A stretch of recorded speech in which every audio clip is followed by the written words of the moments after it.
ಇವತ್ತು ಪೂರ್ತಿ ಸಾಯಂಕಾಲ ಗಂಟನು ಬೆಳಗ್ಗೆ ಕಾಣಕ್ಕಲ್ಲ, ಒಂದೊಂದಾಗಿ ಈ ಮಳೆ ನಿಂತಾಗ ಒಂದನ್ನು ಬಿಡುತ್ತಲ್ಲ. 20% ವಾರ್ಷಿಕ ಸಾಲ ಪ್ರಮಾಣವನ್ನ ಹೆಚ್ಚಿಗೆ ಮಾಡ್ತೀರಿ ನೀವು. ಈ ವರ್ಷ ಇದರಿಂದ ಸಮಸ್ಯೆ ಆಗತ್ತಾ, ಕೊಡ್ತೀರಾ, ಹೆಚ್ಚಿಗೆ ಮಾಡ್ತೀರಾ? ಅದನ್ನ ಹೇಳ್ಬಿಡಿ ಸರ್. ಈಗ ಕೇಂದ್ರದಿಂದ ಕಡಿಮೆ ಆದಾಗ, ನಬಾರ್ಡ್ ಕಡಿಮೆ ಆದಾಗ ಎಲ್ಲಿಂದ ಹೆಚ್ಚಾಗಿ ಕೊಡ್ತೀರಾ? ಸರ್ಕಾರದ ಬದ್ಧತೆ ಸರ್, ರಾಜ್ಯ ಸರ್ಕಾರದ ಬದ್ಧತೆ ಅಂತ ತಾನೇ ನಾನು ಕೃಷಿ 20% ಹೆಚ್ಚಿಗೆ ಮಾಡ್ತೀರಿ, ರಾಜ್ಯ ಸರ್ಕಾರದ ಬದ್ಧತೆ. ಈಗ ರಾಜನು ಸಾಕಷ್ಟು ವಿಚಾರ ಹೇಳಿದ್ದಾರೆ, ನಾನು ಅದನ್ನೆಲ್ಲ ರಿಪೀಟ್ ಮಾಡ್ಲಿಕ್ಕೆ ಹೋಗಲ್ಲ. ಮುಖ್ಯವಾಗಿ ನಬಾರ್ಡು ಮತ್ತು ಕೃಷಿ ಪತ್ತಿನ ಸಹಕಾರ ಸಂಘಗಳು, ಡಿಸಿ ಬ್ಯಾಂಕು, ಅಪೆಕ್ಸ್ ಬ್ಯಾಂಕು ಈ ಹಿನ್ನೆಲೆಯಲ್ಲಿ ಮತ್ತು ಒಂದಷ್ಟು ನಮ್ಮ ಈ ಹಾಲು ಒಕ್ಕೂಟದ ಸಂಘಗಳು ಇವೆಲ್ಲ ರಚನೆ ಆಗಿರ್ತಕ್ಕಂಥದ್ದು ರೈತರಿಗೆ ಶಕ್ತಿ ತುಂಬತಕ್ಕಂಥದ್ದು. ಮೊದಲೇ ರಾಜನವ್ರು ಹೇಳಿದಂಗೆ ಆರ್ಥಿಕ ಗಟ್ಟಿಯನ್ನ ರೈತರಿಗೆ ಶಕ್ತಿಯನ್ನ ಕೊಡ್ತಕ್ಕಂಥದ್ದು ಕೇಂದ್ರ ಮತ್ತು ರಾಜ್ಯ ಸರ್ಕಾರದ ಜವಾಬ್ದಾರಿ. ಇವತ್ತು 70% 80% ರೈತರು ಈ ರಾಷ್ಟ್ರದಲ್ಲಿ ಇದ್ದಾರೆ.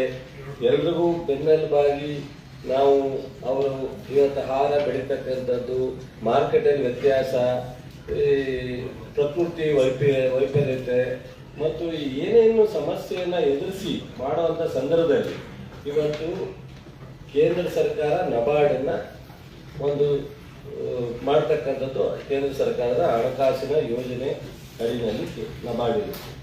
ಸೊ ಇವತ್ತು ನೀವು ಆಗಲೇ ಸಾಕಷ್ಟು ಪತ್ರನೂ ಬರೆದಿದೆ ನೋಡಿ. ನಾನು 12 ವರ್ಷದ್ದು ಪಟ್ಟಿ ಮಾಡಿದ್ವಿ, 12 ವರ್ಷದ್ದು ಹೇಳಲ್ಲ, 8ನೇದಿಂದ ತಗೋತೀವಿ. 8ನೇದು ಅಂದರೆ 2021 5,500 ಕೋಟಿ ಕೊಡ್ತಾರೆ ಅಲ್ಲಿಂದ ಇಲ್ಲಿಗೆ.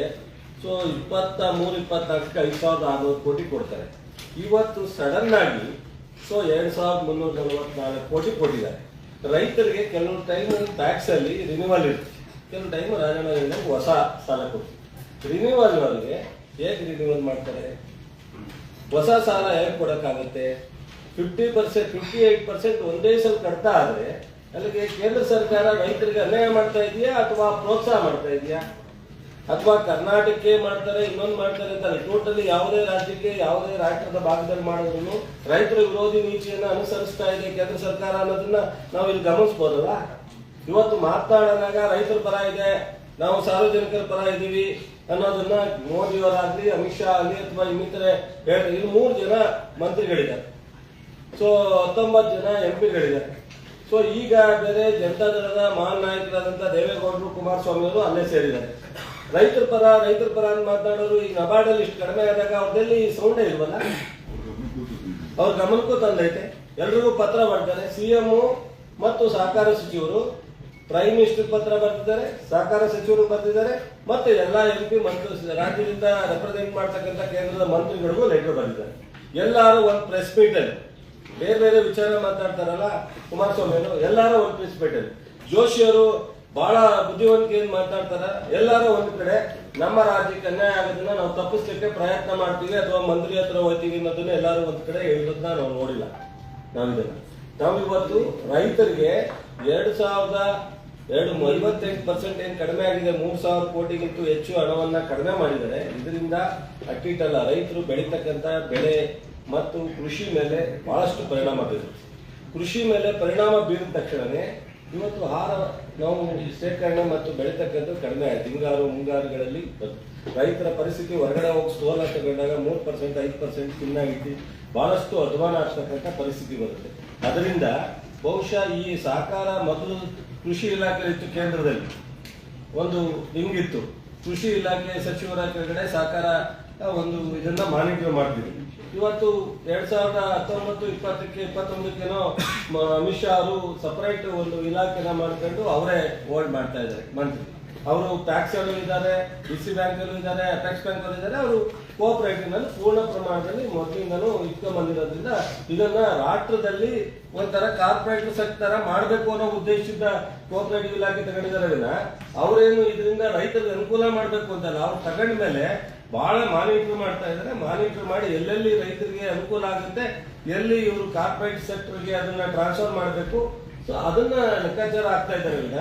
ಸೊ ರಾಜ್ಯದ ಮೂಲಕ ರೈತರಿಗೆ ಅನುಕೂಲ ಆಗ್ಬೇಕು ಅಂತ ಈಗ ನಾವು ರಾಜಣ್ಣ ಹೇಳಿದ್ರು 1,200 ಕೋಟಿ ನಾವು ಬಡ್ಡಿ ಕೊಟ್ಟಿದ್ದೀವಿ ಅಂತ. ಈಗ ಗ್ಯಾರಂಟಿನೂ ಸಹ ನಬಾರ್ಡ್ ಕೊಡ್ತಕ್ಕಂಥದ್ದು ರಾಜ್ಯ ಸರ್ಕಾರವೇ. ಗ್ಯಾರಂಟಿ ಕೊಟ್ಟು ದುಡ್ಡು ತಗೋತೀವಿ. ರಾಜ್ಯ ಸರ್ಕಾರ ಹೆಚ್ಚು ಕಡಿಮೆ ಆದ್ರೆ ಏನೇ ಆದ್ರೂ ರಾಜ್ಯ ಸರ್ಕಾರ ಜವಾಬ್ದಾರಿ ಇರುತ್ತೆ. ಜೊತೆಗೆ ಇವತ್ತು 0 ಬಡ್ಡಿ 3 ಲಕ್ಷ ಕೊಟ್ಟಿದ್ದು ಲಾಸ್ಟ್ ಟೈಮ್ 13ರಿಂದ 18 ಸಿದ್ದರಾಮಯ್ಯ ಅವರು ಮುಖ್ಯಮಂತ್ರಿ ಇದ್ದಾಗ 3 ಲಕ್ಷ ರೂಪಾಯಿ 0 ಇಂಟ್ರೆಸ್ಟ್ ಮಾಡಿತ್ತು. ಅವಾಗ 10 ಲಕ್ಷ ರೂಪಾಯಿ 3 ರೂಪಾಯಿ ಬಡ್ಡಿಯನ್ನು ಮಾಡಿತ್ತು. ಇವತ್ತೇನಾಯ್ತು, ಈ ಸರ್ಕಾರ ಬಂದ ಮೇಲೆ ಈ ಸಿದ್ದರಾಮಯ್ಯ ಅವರು, ಡಿ ಕೆ ಶಿವಕುಮಾರ್, ನಾವೆಲ್ಲ ಹೊಸ ಸರ್ಕಾರ ರಚನೆ ಆದ್ಮೇಲೆ 3ರಿಂದ 5 ಲಕ್ಷ ರೂಪಾಯಿ ನಾವು ಬಡ್ಡಿ ರಹಿತ ಸಾಲ ಕೊಡ್ತಕ್ಕಂಥದ್ದನ್ನ ಎಕ್ಸ್ಟೆಂಡ್ ಮಾಡಿದ್ವಿ. 10ರಿಂದ 15 ಲಕ್ಷಕ್ಕೆ 3% ಬಡ್ಡಿ ಇದನ್ನು ಕೊಡ್ತಕ್ಕಂಥದ್ದು ಎಕ್ಸ್ಟೆಂಡ್ ಮಾಡಿದ್ದು. ಇದೆಲ್ಲ ನಬಾರ್ಡ್ಗೆ ಗ್ಯಾರಂಟಿ ಕೊಟ್ಟು ಅಲ್ಲಿಂದ ಹಣ ಪಡೆದು through apex bank, DC bank ಮತ್ತು ಈ ಟ್ಯಾಕ್ಸ್ಗಳ ಮೂಲಕ ರೈತರಿಗೆ ಕೊಡ್ತಕ್ಕಂಥದ್ದು. ರೈತರು ಮೊದಲಿಂದ ನೀವು ನೋಡ್ಕೊಂಡು ಬಂದಿದ್ದೀರಾ, ನೀವು ಎಷ್ಟೋ ಜನ ಗೊತ್ತಿರುತ್ತೆ, ಗೊತ್ತಿಲ್ಲ. ರಾಜಣ್ಣವ್ರು ಎಕ್ಸ್ಪ್ಲೈನ್ ಮಾಡೋದು, ಒಂದಷ್ಟು ಜನ ರಿನ್ಯೂವಲ್ ಹೋಗ್ತಾರೆ, ಒಂದಷ್ಟು ಜನ ಹೊಸ ಸಾಲ ಕೊಡ್ತಾರೆ. ಇವತ್ತು ಯಾವ ಪರಿಸ್ಥಿತಿ ಆಗಿದೆ ಅಂದರೆ ಎಲ್ಲ ಕಡೆ ಸಾಲ ಕೊಟ್ಟಿದ್ದಾರೆ, ಅವ್ರು ರಿನ್ಯೂವಲ್ ಮಾಡೋಕ್ಕಾಗಲ್ಲ, ವಾಪಸ್ ಕಟ್ಟಬೇಕು. ಅವ್ರು ಬೆಳೆ ಪರಿಸ್ಥಿತಿಗೆ ಹೋಗಿರ್ತಾರೆ, ಬಿತ್ತನೆ ಮಾಡೋ ಸ್ಟೇಜಲ್ಲಿ ಇರ್ತಾರೆ, ಅವ್ರು ವಾಪಸ್ ಕಟ್ಟಬೇಕಾ, ಹೊಸ ಸಾಲ ತಗೋಬೇಕಾ, ಅವ್ರು ಏನು ಮಾಡಬೇಕು, ಪಕ್ಕದ ಗಿರಿವಿ ಅಂಗಡಿಗೆ ಹೋಗ್ಬೇಕು. ಪಕ್ಕದ ಗಿರಿವಿ ಅಂಗಡಿ ಯಾವ ಪರಿಸ್ಥಿತಿಗೆ ಇದನ್ನ ತಂದಿದ್ದಾರೆ ಅನ್ನೋದನ್ನ ಯೋಚನೆ ಮಾಡಬೇಕು.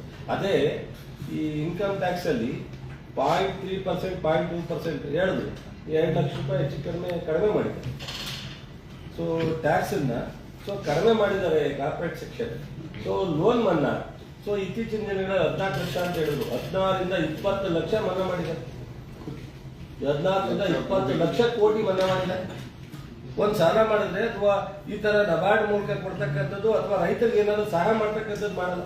ಇವತ್ತು ರೈತರಿಗೆ ನಾವು ಕೃಷಿಗೆ ಹೆಚ್ಚು ಒತ್ತು ಕೊಟ್ರೆ ಕೇಂದ್ರ ಮತ್ತು ರಾಜ್ಯ ಸರ್ಕಾರ ಆಟೋಮೆಟಿಕಲಿ ಆರ್ಥಿಕ ಶಕ್ತಿ ಎಲ್ಲ ದೇಶದ ಭದ್ರತೆ ಜಾಸ್ತಿ ಆಗುತ್ತೆ. ಸೊ ಇದಕ್ಕೆ ಸಂಪೂರ್ಣವಾಗಿ ಕೇಂದ್ರ ಸರ್ಕಾರ ಕಳೆದ ಬಾರಿ ನಿಮ್ಗೆ ಗೊತ್ತು 3,454 ಕೋಟಿ ನಾವು ಸುಪ್ರೀಂ ಕೋರ್ಟ್ ಅಲ್ಲಿ ಫೈಟ್ ಮಾಡ್ತಾರೋ ಬರ್ತಾ ಇದ್ವಿ. ಅಮಿತ್ ಶಾ ಅಧ್ಯಕ್ಷದಲ್ಲಿ HLC ಮೀಟಿಂಗ್ ಇದೆ, ಹೈ ಲೆವೆಲ್ ಕಮಿಟಿ ಮೀಟಿಂಗ್ ಇದೆ, ಒಂದು ಮೀಟಿಂಗ್ ಮಾಡಲಿಲ್ಲ ಅವರು. ನಾವು ಕೊಟ್ಟಿರ್ತಕ್ಕಂಥ ಬರಗಾಲದಲ್ಲಿ 224 ತಾಲೂಕಿನಲ್ಲೂ ಬರಗಾಲ ಬಂದಿದೆ ಅಂತ ಹೇಳಿ ಕೊಟ್ರೆ ನಾವು 10 ಸಲ ಹೋಗಿ ಬಂದಿದ್ವಿ. ನಾನು ಕೃಷ್ಣ ಬೈರೇಗೌಡ, ಶಂಕರ್, ಇವರು ಪ್ರಿಯಾಂಕ, ಒಂದು ಮೀಟಿಂಗ್ ಮಾಡಲಿಲ್ಲ ಅವರು ಹೈ ಲೆವೆಲ್ ಕಮಿಟಿ. ಆ ಕೇಂದ್ರ ಸರ್ಕಾರದ ಅಧಿಕಾರಿಗಳು ಬಂದು ರಿಪೋರ್ಟ್ ಕೊಟ್ರೆ ಆ ರಿಪೋರ್ಟ್ ಬಗ್ಗೆ ಒಂದು ಮೀಟಿಂಗ್ ಮಾಡಲಿಲ್ಲ. ಇವ್ರನ್ನ ಏನು ಅಂತ ಕರ್ನಾಟಕದ ಬಗ್ಗೆ ಧೋರಣೆ ಏನು, ರೈತರ ಬಗ್ಗೆ ಧೋರಣೆ ಏನು? ಸೊ ಇದು ಸಂಪೂರ್ಣವಾಗಿ ಅಟ್ಲೀಸ್ಟ್ ಇಲ್ಲಿರ್ತಕ್ಕಂಥ 19 ಜನ ಜೋಶಿಯವರು, ಕುಮಾರಸ್ವಾಮಿ ಅವರು ಅಥವಾ ದೇವೇಗೌಡರಂತ ಸೀನಿಯರು ಇವರು ಪಾರ್ಲಿಮೆಂಟ್ ಅಲ್ಲಿ ಅಥವಾ ರಾಜ್ಯಸಭೆಯಲ್ಲಿ ಮಾತನಾಡತಕ್ಕಂಥದ್ದು ಈ ದಿನ ಮಾತಾಡ್ಬೇಕಲ್ಲ. ಇಲ್ಲಿ ಬಂದು ರಾಜಕಾರಣ ಮಾಡಿ ಅದ್ರ ಬಗ್ಗೆ ನಮ್ದೇನು ಆಕ್ಷೇಪಣೆ ಇಲ್ಲ. ಆದ್ರೆ ಕೇಂದ್ರ ಸರ್ಕಾರದಲ್ಲಿ ಇವ್ರು ರೆಪ್ರೆಸೆಂಟ್ ಮಾಡಿದಾಗ ಸೊ ಮುಲಾಜಿ ನೋಡಿದ್ರೆ ನಮ್ಗೆ ಹೇಳ್ತಾರೆ ತಮಿಳುನಾಡು ಹತ್ರ ಹೋಗಿ ಮಾತಾಡಿ ಅಂತ. ಇವ್ರ ಜೊತೆ ಕರ್ನಾಟಕ ಆಗ್ತಾ ಇರ್ತಕ್ಕಂಥದ್ದು ಇವ್ರು ಮಾತಾಡಕ್ಕಾಗಲ್ಲ ಅಂದ್ರೆ ಕೇಂದ್ರ ಸರ್ಕಾರದಲ್ಲಿ ಇವ್ರು ಏನಕ್ಕೆ ಇಲ್ಲಿಂದ ರೆಪ್ರೆಸೆಂಟ್ ಆಗಿ ಹೋಗಿರ್ತಕ್ಕಂಥದ್ದು ಅನ್ನೋದನ್ನೇ ಮರೆತು ಇವ್ರು ಇದು ಮಾಡಿದ್ರೆ. ಸೊ ಇವತ್ತು ಮುಖ್ಯವಾಗಿ ನಮ್ಮ ರೈತರಿಗೆ ಇದರಿಂದ ಸಾಕಷ್ಟು ನಮ್ಮ ಸ್ನೇಹಿತರು ಯಾರೋ ಹೇಳಿದ್ರು, ಈ ರೈತರ ಸೆಕ್ಟರ್ಸ್ ಬಿಟ್ಬಿಟ್ಟು ಬೇರೆ ಪ್ರಾಫಿಟ್, ನಾವು ಪ್ರಾಫಿಟ್ ನೋಡಿ ಸರ್ಕಾರ ಕೆಲಸ ಮಾಡೋಕ್ಕಾಗತ್ತಾ? ನಾವೇನು ಕಮರ್ಷಿಯಲ್ ಇನ್ಸ್ಟಿಟ್ಯೂಷನ್ ಕೇಂದ್ರ ಸರ್ಕಾರ, ರಾಜ್ಯ ಸರ್ಕಾರ, ನಾವು ಅಭಿವೃದ್ಧಿ ಮತ್ತು ರೈತರು ಮತ್ತು ಸಾರ್ವಜನಿಕರ ಬದುಕಿನಲ್ಲಿ ನಾವು ಯಾವ ರೀತಿ ಇಂಟರ್ವ್ಯೂನ್ ಆಗಬೇಕು ಅನ್ನೋದು ನಾವು ಮುಖ್ಯ. ಸೊ ಬೇರೆ ಸೆಕ್ಟರ್ಸ್ ಅಲ್ಲಿ 8%, 9% ಬಡ್ಡಿ ತಗೋತಾರೆ ಅಂದ್ರೆ ಅದಕ್ಕೆ ನಬಾರ್ಡ್ ಪೇಮೆಂಟ್ ಮಾಡುತ್ತೆ, ಅದಕ್ಕೆ ಕೇಂದ್ರ ಸರ್ಕಾರ ಫೈನಾನ್ಸ್ ಸಪೋರ್ಟ್ ಮಾಡುತ್ತೆ ಅಂತ ನಂಗೆ ರೈತರ ಪರಿಸ್ಥಿತಿಯಲ್ಲಿ ಹೋಗುತ್ತೆ. ಅವರದ್ರ ಬಹಳ ಪ್ರಮುಖವಾಗಿ RBI ಮೀಟಿಂಗ್ ಅಲ್ಲಿ ಮೆನ್ಷನ್ ಮಾಡಿದ್ದಾರೆ ಸರ್. ಅದನ್ನೇ ನಾನು ಕ್ವಶನ್ ಮಾಡ್ತಾ ಇದ್ದೀನಿ. ಆ ತರ ಆದ್ರೆ ಇದನ್ನ ಎಲ್ಲ ಹೋಗ್ಬೇಕು ರೈತರು? ಅಲ್ಲಿ ಏನು ಉದ್ದೇಶ? ಸಂಪೂರ್ಣವಾಗಿ ಇವರು ಬಿಸ್ನೆಸ್ ಮ್ಯಾನ್ ಜೊತೆ ಇವರ ವ್ಯವಹಾರನ ಇಟ್ಕೊಳ್ತಕ್ಕಂಥ ಪ್ರಯತ್ನ ಮಾಡ್ತಾರೆ. ಇವರು ರೈತರಿಗಾಗಲಿ ಸಾಮಾನ್ಯ ಜನಕ್ಕಾಗಲಿ ಕೇಂದ್ರ ಸರ್ಕಾರದ ಚಿಂತನೆ ಇಲ್ಲ. ರೈತರ ವಿರೋಧಿ ನೀತಿಯನ್ನ, ಇದು ಸಮೃದ್ಧಿ, ರೈತರ ಸಮೃದ್ಧಿ ಮಾಡ್ತಾರಲ್ಲ, ರೈತರ ಧ್ವಂಸ ಮಾಡಕ್ ನಿಂತಿದ್ದಾರೆ, ಸಮೃದ್ಧಿ ಮಾಡಕ್. ಇವರು ಸಂಪೂರ್ಣವಾಗಿ ಅಮಿತ್ ಶಾ ಅವರು ಸಹಕಾರ ಸಚಿವರಾದ್ಮೇಲೆ ಈ ಎಲ್ಲಾ ಸೆಕ್ಟರ್ಸ್ಗೆ ಅದು ಇಂಡೈರೆಕ್ಟ್ ಆಗಿ ಎಫೆಕ್ಟ್ ಆಗ್ತಕ್ಕಂಥ ಕೋಆಪರೇಟಿವ್ ಸೆಕ್ಟರ್ಸ್ ಅಲ್ಲಿ ಏನೇ ವ್ಯತ್ಯಾಸ ಮಾಡಿದ್ರು ಸಂಪೂರ್ಣವಾಗಿ ರೈತರ ಮೇಲೆ ಬರ್ಡನ್, ರೈತರ ಮೇಲೆ ಸಮಸ್ಯೆ ಅಲ್ಲ ಸರ್. ಎಲ್ಲ ದ್ವೇಷಕ್ಕೆ ಬಿದ್ರ ಅಂತ, ಯಾಕೆಂದ್ರೆ ನೀವು ಪರಿಹಾರ ಕೋರ್ಟ್ ಹೋಗಿದ್ರಲ್ಲ, ಅದನ್ನೇನಾದ್ರು ರಿವೆಂಜ್ ತಗೊಳಕ್ ಈ ರೀತಿ ಎಲ್ಲ ಮಾಡ್ತಾ ಇದಾರ ಅಂತ. ಅವರು ದ್ವೇಷಕ್ಕೆ ಬಿಡುವಂತದ್ದೇನಿದೆ? ನಮಗೆ 18,000 ಕೋಟಿ ಅವತ್ತು ಕ್ಲೈಮ್ ಕೇಳಿದ್ದು. ಅವರು ಒಂದು ಸೌಜನ್ಯಕ್ಕೆ ಒಂದು ಮೀಟಿಂಗ್ ಮಾಡಲಿಲ್ಲ. ಅವ್ರು ಎಷ್ಟಾರು ದುಡ್ಡು ಬಿಡುಗಡೆ ಮಾಡಲಿ, ಅದನ್ನ ನಾವು ಸುಪ್ರೀಂ ಕೋರ್ಟ್ ನಮ್ಮೆಲ್ಲರಿಗೂ ಸಹ ಅಲ್ಟಿಮೇಟ್ ಪೊಲಿಟಿಕಲಿ ಇದು ಡೆಮಾಕ್ರಸಿನಲ್ಲಿ ಇರ್ತಕ್ಕಂಥದ್ದು ಕೋರ್ಟ್. ನಾವು ಯಾರೇ ಏನೇ ಅನ್ಯಾಯ ಆದ್ರೂ ಕೋರ್ಟ್ ಹೋಗಿದ್ವಿ, ಕೋರ್ಟ್ ನ್ಯಾಯ ಕೊಟ್ಟಿದೆ. ಒಂದೇ ಸಲ ಕೋರ್ಟ್ ತೀರ್ಮಾನ ಮಾಡಿ 3,454 ಕೋಟಿ ಆದೇಶ ಮಾಡುತ್ತೆ ಅಂದ್ರೆ ಅದರಲ್ಲಿ ದಾಖಲೆಗಳು ಇಲ್ಲದೆ ಮಾಡುತ್ತಾ? ಕೋರ್ಟ್ ಮಾಡಕ್ಕಾಗುತ್ತಾ?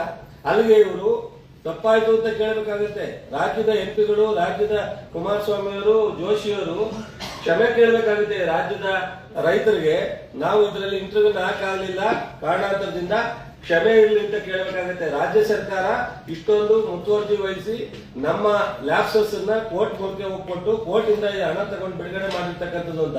ಅದರಿಂದ ಬಹುಶಃ ಕರ್ನಾಟಕದಲ್ಲಿ ಸರ್ಕಾರದ ಮೇಲೂ ಸಹ ಅವರಿಗೆ ಧೋರಣೆ ಇದೆ, ರೈತರಿಗೂ ಸಹ ಇಂಡೈರೆಕ್ಟ್ ಆಗಿ ಅನ್ಯಾಯ ಆಗ್ತಾ ಇದೆ. ಈಗ ನಾವು ಎಲ್ಲ ವಿಚಾರದಲ್ಲೂ ಮಾತಾಡಕ್ ಹೋದಾಗ ಡೈವರ್ಟ್ ಆಗುತ್ತೆ. ನಾನು ಪರ್ಟಿಕ್ಯುಲರ್ ಆಗಿ ಇವತ್ತು ಕೇಂದ್ರ ಸರ್ಕಾರ ನಬಾರ್ಡ್ ಮೂಲಕ ನಮಗೆ ಕೊಡ್ತಕ್ಕಂತ ಹಣ ಏನಿದೆ ಕಳೆದ 10-12 ವರ್ಷದಿಂದ ನಾವು ಲೆಕ್ಕ ಹಾಕಿದಾಗ ಪ್ಲಸ್ ಆಗೇ ಬಂದಿದೆ. 12% ಪ್ಲಸ್ ಆಗಿದೆ, ಒಂದ್ಸಲ 24%, 21%, 20%, 30% ರೈಸ್ ಮಾಡ್ಕೊಂಡು ಬಂದಿದೆ. ಎಲ್ಲೋ ಒಂದಷ್ಟು ಕಡೆ -21%, -28%, -0.29 ಈ ತರ ಬಂದಿದೆ. ಈ ಸರಿ 58% ಮೈನಸ್ ಆಗಿದೆ. ಇದು ಅತ್ಯಂತ ಒಂದು ಕರಾಳ ದಿನ ನಮಗೆ ಕರ್ನಾಟಕ. ಆಮೇಲೆ ನಾವು ಹೇಳೋದು GST ವಿಚಾರ, ನಾವು 4,50,000 ಮೇಲೆ ನಾವು ಟ್ಯಾಕ್ಸ್ ಕಟ್ತೀವಿ, ಅವ್ರು ಕೊಡ್ತಕ್ಕಂಥದ್ದು 50,000. ಅದೇ ಬೇರೆ ಕಡೆಗೆ 2 ಲಕ್ಷ ಕಟ್ಟೋರಿಗೆ 3 ಲಕ್ಷ ಕೊಡ್ತಕ್ಕಂಥದ್ದು ತಾರತಮ್ಯ. ಇದನ್ನೆಲ್ಲಾದ್ರೂ ಸರಿ ಮಾಡ್ಬೇಕಲ್ಲ. ಕರ್ನಾಟಕನು ಈ ಒಕ್ಕೂಟದ ವ್ಯವಸ್ಥೆಯಲ್ಲಿ ಇದೆ ಅನ್ನೋದು ಅವ್ರ ಗಮನದಲ್ಲಿ ಇದೆಯಾ ಇಲ್ವಾ ಅನ್ನೋದು ನಮಗೆ ಬಹಳ ಶೋಚನೀಯ ಆಗಿದೆ. ನಾನು ಇದನ್ನ ಮೋದಿಯವರು, ಅಮಿತ್ ಶಾ ಅವರು, ಆರ್ಥಿಕ ಸಚಿವರು ಮೇಲೆ ಈಗಾಗಲೇ ಸಹಕಾರ ಸಚಿವರು, ನಮ್ಮ ಮುಖ್ಯಮಂತ್ರಿಗಳು ಸಾಕಷ್ಟು ಪತ್ರ ಬರ್ತಿದ್ದಾರೆ. ಆ ಪತ್ರಕ್ಕೆ ಅವ್ರದ್ದು ಜವಾಬಿಲ್ಲ. ಜೊತೆಗೆ ಅವರ ಮೇಲೆ ನಮ್ಮ ಕರ್ನಾಟಕದ ಮೇಲೆ ಇರ್ತಕ್ಕಂಥ ಧೋರಣೆಯನ್ನ ಕೈ ಬಿಡಬೇಕು. ಇದಕ್ಕೆ ಯಾರು ಮಾಡಬೇಕು? ಇಲ್ಲಿಂದ ಹೋಗಿರ್ತಕ್ಕಂಥ ಲೋಕಸಭಾ ಸದಸ್ಯರು, ಯಾರು ಮಂತ್ರಿ ಆಗಿದ್ದಾರೆ ಕೇಂದ್ರದಲ್ಲಿ, ಅವರು ಕರ್ನಾಟಕದ ಬಗ್ಗೆ ಈ ಧ್ವನಿಯನ್ನ ಎತ್ತಬೇಕಾಗುತ್ತೆ. ಅದರಿಂದ ಒಂದ್ ನಿಮಿಷ ಮುಗಿಸ್ಕೊಡ್ತೀನಿ. ದಯಮಾಡಿ ಈ ವಿಚಾರದಲ್ಲಿ ಬಹಳ ಹೆಚ್ಚಿನ ಇದನ್ನ ತಗೋಬೇಕು. ಮತ್ತು ನಾವೇನು ಇವತ್ತು ರೈತರಿಗೆ 25,000 ಕೋಟಿ ಹೆಚ್ಚು ಕಡಿಮೆ ಸಹಕಾರ ಇಲಾಖೆಯಿಂದ ರೈತರಿಗೆ ಸಬ್ಸಿಡಿ ಇದರಲ್ಲಿ ನಾವು ಲೋನ್ ಕೊಡ್ತಾ ಇದ್ವಿ. ಇದನ್ನೆಲ್ಲ ಉಪಯೋಗ ನಾವು ಕಂಟಿನ್ಯೂ ಮಾಡಬೇಕು ಅಂದ್ರೆ ಈ ಅನ್ಯಾಯ ಆಗಬಾರ್ದು. ಅದರಿಂದ ಇದನ್ನ ಹೆಚ್ಚಿನ ಗಮನವನ್ನು ಹರಿಸಬೇಕು. ಮತ್ತು ನಮ್ಮ ಜಮ್ಮು ಕಾಶ್ಮೀರದಲ್ಲಿ ಒಬ್ರು ಸತ್ಯಪಾಲ್ ಅಂತ ಅವ್ರ ನೇಮಕ ಮಾಡಿರ್ತಕ್ಕಂಥ ಅವರೇನೆ ಕಾಮೆಂಟ್ ಮಾಡಿದ್ದಾರೆ. ನಾವಲ್ಲ, ಅವರೇನೆ ಕಾಮೆಂಟ್ ಮಾಡಿದ್ದಾರೆ ಅಂದ್ರೆ ಅದನ್ನು ಸಹ ನೀವೆಲ್ಲ ಅರ್ಥ ಮಾಡಬೇಕು. ರೈತರಂತ ಅಂದ್ರೆ ಯಾವುದೇ ಒಂದು ಜಾತಿಗೆ ಸೀಮಿತ ಅಲ್ಲ ಮಾಡಿ. ಅದರಿಂದ ನಾವು ಇನ್ನೂ ಅನೇಕ ವಿಚಾರಗಳಿದೆ ಹೇಳ್ತೀವಿ. ಟೋಟಲಿ ನಾವು ಡಿಮ್ಯಾಂಡ್ ಮಾಡ್ತಾ ಇದ್ವಿ ಕೇಂದ್ರ ಸರ್ಕಾರಕ್ಕೆ. ರಾಜ್ಯಗಳು ನಾವು ನಮ್ಮ ಸರ್ಕಾರ ಪರವಾಗಿ ಮುಖ್ಯಮಂತ್ರಿಗಳು ಮತ್ತು ಉಪಮುಖ್ಯಮಂತ್ರಿಗಳು ಸಾಕಷ್ಟು ಈ ವಿಚಾರದಲ್ಲಿ ಮುಖ್ಯಮಂತ್ರಿಗಳು ಪತ್ರ ಮಾಡಿದ್ರು, ಇದನ್ನ ತಲುಪಿಸಿಲ್ಲ.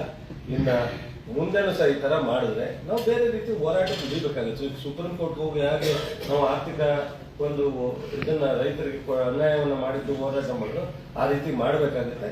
ಇದನ್ನ ಒಕ್ಕೂಟದ ವ್ಯವಸ್ಥೆಯಲ್ಲಿ ಕರ್ನಾಟಕವನ್ನ ಉದಾಸೀನ ಮಾಡಬಾರದು. ಇದನ್ನ ಜವಾಬ್ದಾರಿಯನ್ನ ಲೋಕಸಭಾ ಸದಸ್ಯರು ಮತ್ತು ಮಂತ್ರಿಗಳು ತಗೋಬೇಕು ಅನ್ನೋದು ನಮ್ಮ ಒತ್ತಾಯ. ನವೆಂಬರ್ 25ರಿಂದ ಪಾರ್ಲಿಮೆಂಟ್ ಸೆಷನ್ ಸ್ಟಾರ್ಟ್ ಆಗುವುದು. ಈ ಇಶ್ಯೂ ನಿಮ್ಮ ಪಕ್ಷದ ವತಿಯಿಂದ ಪಾರ್ಲಿಮೆಂಟ್ ರೈಸ್ ಮಾಡ್ತಾರೆ, ಇದನ್ನ ಖಂಡಿತ ಮಾಡಿ. ಈಗ ಕೇಂದ್ರ ಸಂಘರ್ಷವನ್ನು ಹೊರತುಪಡಿಸಿ ನೀವು ಸೌಹಾರ್ದತೆಯಲ್ಲಿ ವರ್ತಿಸಿದ್ರೆ ಇವೆಲ್ಲ ಒಂದಷ್ಟು ಕಡಿತ ಆಗ್ಬೋದು, ಸಮಸ್ಯೆಗಳ ಪರಿಹಾರ ಸಿಗ್ಬೋದಲ್ಲ ಸರ್? ನೋಡಿ, ನಾನು ಯಾವ್ದೋ ಊರ್ಗ್ ಹೋಗ್ತೀನಿ, ನಮ್ ಜೊತೆ ಒಬ್ಬ ರೈತರು ಅಥವಾ ಸಾಮಾನ್ಯ ಜನರು ಗಲಾಟೆ ಮಾಡ್ತಾರೆ ಅಂತೇಳಿ ಅವ್ರ ಮೇಲೆ ನಾನು ದ್ವೇಷ ಮಾಡಕ್ಕಾಗತ್ತಾ? ನೋಡ್ರಿ, ಡೆಮಾಕ್ರಸಿನಲ್ಲಿ ನಾನು ಕೇಳಲಿಕ್ಕೆ ಅವ್ರ ಹಕ್ಕಿದೆ, ದಬಾಯಿಸ್ಲಿಕ್ಕೆ ಹಕ್ಕಿದೆ. ನಾನು ಯಾವ್ದೋ ಊರಿಗೆ ಹೋದಾಗ ಯಾವ್ದಾರ ಒಬ್ಬ ರೈತರು ಏನಾದ್ರು ನನ್ನ ಬಗ್ಗೆ ಅವ್ರಿಗೆ ಅಭಿಪ್ರಾಯ ಇಲ್ಲದೆ ಮಾತನಾಡಿದ ತಕ್ಷಣವೇ ಆ ಊರು ಕುಡಿಯೋ ನೀರು ನಿಲ್ಸೋದು, ಆ ಊರಿಗೆ ಕರೆಂಟ್ ನಿಲ್ಸೋದು, ಹಂಗಂದ್ರೆ ಕೇಂದ್ರ ಸರ್ಕಾರದವರು ನಾವು ಅವರನ್ನ ಟ್ರೀಟ್ ಮಾಡ್ಬೇಕಾ? ಸೌಹಾರ್ದ ಹೇಳ್ರಿ. ಒಕ್ಕೂಟದ ವ್ಯವಸ್ಥೆಯಲ್ಲಿ ಪೊಲಿಟಿಕಲಿ ಡಿಫರೆಂಟ್ ಪಾರ್ಟಿ. ನಾವ್ ಇಲ್ಲಿ ರೂಲ್ ಮಾಡ್ತಾ ಇರೋದು ಕಾಂಗ್ರೆಸ್ ಪಾರ್ಟಿ, ಅಲ್ಲಿ ರೂಲ್ ಮಾಡ್ತಾ ಇರ್ತಕ್ಕಂಥದ್ದು ಬಿಜೆಪಿ ಪಾರ್ಟಿ. ಏನಾದ್ರು ಡಿಫರೆನ್ಸ್ ಇದ್ರೆ ಮಾತಾಡ್ತೀವಿ, ಪೊಲಿಟಿಕಲ್ ಇಶ್ಯೂ ಮಾತಾಡ್ತೀವಿ, ಅಥವಾ ಯಾವ್ದಾದ್ರು ಫಂಡಮೆಂಟಲ್ ರೈಟ್ಸ್ ಇದ್ರೆ ಮಾತಾಡ್ತೀವಿ. ಅದಕ್ಕೂ ಬೆಳಿಗ್ಗೆ ಇದ್ರೆ ಗಂಗಂತ ಇರ್ಬೇಕು. ನಿನ್ನೆ ನಮ್ಮ ಸಿದ್ದರಾಮಯ್ಯ ಯಾವ್ದೋ ಒಂದು ಫಂಕ್ಷನ್ ಹೋದಾಗ ಬಸವರಾಜ ಬೊಮ್ಮಾಯಿ ಬಂದು ಕೂರ್ಸ್ಕೊಂಡು ಬರ್ತಾರೆ, ಎದುರು ಕೈ ಹಾಕ್ತಾರೆ. ಅದು ಈ ಸೌಜನ್ಯ, ಹಳೆ ವಿಶ್ವಾಸ. ಈಗ ಮೋದಿಯವರು ಸೊ ಸಿದ್ದರಾಮಯ್ಯನವರು ಯಾವ್ದೋ ರಾಜಕೀಯವಾಗಿ ಮಾತಾಡಿದ್ರು ಅಥವಾ ಸರ್ಕಾರದ ಮೇಲೆ ಅಟ್ಯಾಕ್ ಮಾಡಿದ್ರು ಅಂದಾಗ ನಾವು ಕರ್ನಾಟಕದ ರೈತರು ಏನ್ ಮಾಡಿದ್ರು? 19 ಜನ MP ಗೆಲ್ಸಿದಾರಲ್ಲ, ಅವ್ರಿಗೇನು ಉತ್ತರ ಕೊಡ್ತೀರಾ ನೀವು? ಕಳೆದ ಬಾರಿ 27 ಜನ ಗೆದ್ದಿದ್ರಲ್ಲ, ಅವ್ರಿಗೇನು ಉತ್ತರ ಕೊಡ್ತಾರೆ ಅವರು? ಸಾರಿ, ಮೋದಿಯವರ ಈ ನಡವಳಿಕೆ ಸರಿ ಇಲ್ಲ. ಕೇಂದ್ರ ಸರ್ಕಾರವನ್ನ ಇಟ್ಕೊಂಡು ಈ ತರ ಎಲ್ಲ ಇಂಡೈರೆಕ್ಟ್ ಆಗಿ ಕರ್ನಾಟಕದ ರೈತರ ಬಗ್ಗೆ, ಕರ್ನಾಟಕದ ಬಗ್ಗೆ ಈ ಧೋರಣೆಯನ್ನ ಇಟ್ಕೋಬಾರ್ದು. ಕೇಂದ್ರ ಸರ್ಕಾರ ಏನ್ ನಿಮ್ ತಗ್ಗಿ ಬಗ್ಗೆ ನಡೀರಿ ಅಂತ ಹೇಳ್ತಾ ಇದ್ದಿದ್ದ? ಇವ್ರು ಹೇಳಿದ್ರಲ್ಲಪ್ಪ, ಅಲ್ಲ ನಾ ಕೇಳಿದ್ರೆ ಹೇಳಿದ್ರಲ್ಲ ರಾಜಪ್ಪ, ಉದಾತ್ತವಾಗಿ ಇರ್ಬೇಕು. ಜಯನಗರ ವಿಚಾರದಲ್ಲಿ DCM ಮಾಡಿದ್ರಲ್ಲ, ಜಯನಗರಕ್ಕೆ ಹತ್ಕೊಂಡ್ಬಿಟ್ಟು ತುಂಬಾ ಹೋರಾಟ ಮಾಡ್ತಾವ್ರೆ ಅವ್ರು. ನೀವು ಅವ್ರ ತಕ್ಷಣ ಬಗ್ಗೆ ನಡೀಬೇಕು, DCM ಆಯ್ತು. 6 ಫೆಬ್ರವರಿ 2024 ರಾಜ್ಯಸಭೆಯಲ್ಲಿ ಅನ್ಸ್ಟಾರ್ಡ್ ಕ್ವಶನ್ಗೆ ಆನ್ಸರ್ ಕೊಡ್ತಾರೆ. ಅನ್ಸ್ಟಾರ್ಡ್ ಕ್ವಶನ್ ಅಲ್ಲಿ minister of finance please to state ಅವ್ರ ಪ್ರಶ್ನೆ ಇದೆ, ಅವರು ಎಷ್ಟು ವ್ಯವಹಾರ ಮಾಡಿದ್ದೀರಿ, ಏನು ಎಷ್ಟು ಅಂತ ಹೇಳಿ. ಅವ್ರು ಅದಕ್ಕೆ ಕೇಂದ್ರ ಸರ್ಕಾರ ಬಹಳ ಬುದ್ಧಿವಂತಿಕೆ ಉತ್ತರ, ಗೌರ್ನಮೆಂಟ್ ಯಾವುದು ವ್ಯವಹಾರ ಮಾಡಿಲ್ಲ, RBIನವರು ವ್ಯವಹಾರ ಮಾಡಿದ್ದಾರೆ ಅಂತ. ಎಷ್ಟು 22-23ನೇ ಅಂತ್ಯಕ್ಕೆ 14,55,000 ರೂಪಾಯಿಗಳನ್ನ ಅವರು ಇಂಡಸ್ಟ್ರಿಯಲಿಸ್ಟ್ಗೆ ವ್ಯವಹಾರ ಮಾಡಿದ್ದೀವಿ ಅಂತಕ್ಕಂಥ ಒಂದು ಅಫಿಷಿಯಲ್ ಆಗಿ ಉತ್ತರ ಕೊಟ್ಟಿರ್ತಾರೆ.